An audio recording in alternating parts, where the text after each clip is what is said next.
สบายดีทุกคนนี่ด็อกเตอร์เพิ่นเอายาดีมาให้นี่ไม่ยังก่อนนี่ยายังก่อนนี่ขึ้นบ่ลงอ๋อโดไม่รู้ล้ม โอ้สาวน้อยตกเตียงเพิ่นว่า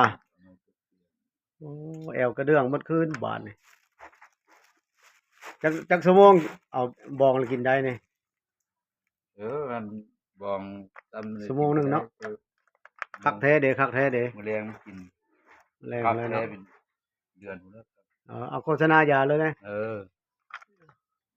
ด็อกเตอร์โฆษณายาเลยนี่ยาดองเหล้าอ่าๆๆยาดองๆเหล้ามื้ออื่นมาเอาเด้อว่าคุณอยู่ตลาดอ่าอยู่ตลาดยมราชเด้อ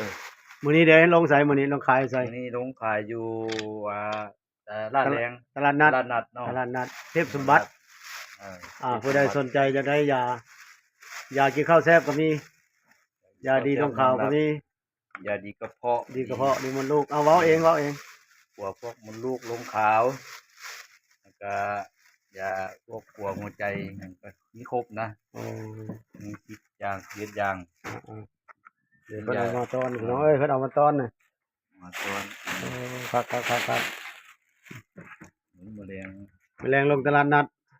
มื้ออื่นลงมาตลาดนี้บ่มื้อเบิ่งเอาเด้อพี่น้องเด้อบ่หาสิได้มา2-3 ปีเด้อบ่ได้มาเด้ออย่าตื้อหน้าตื้อนวดเพิ่นไว้เด้อเพราะว่า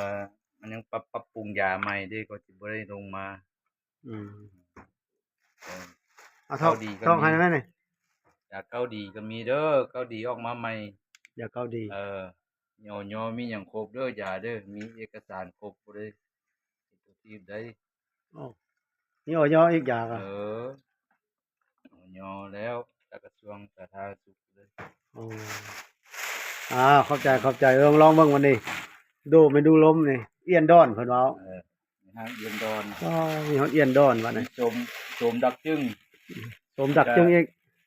มีกิ่งแกงปลากังโอ้มีฮาก30ดูนี่ไรเบิ่งคักลองเบิ่งก่อนว่านี่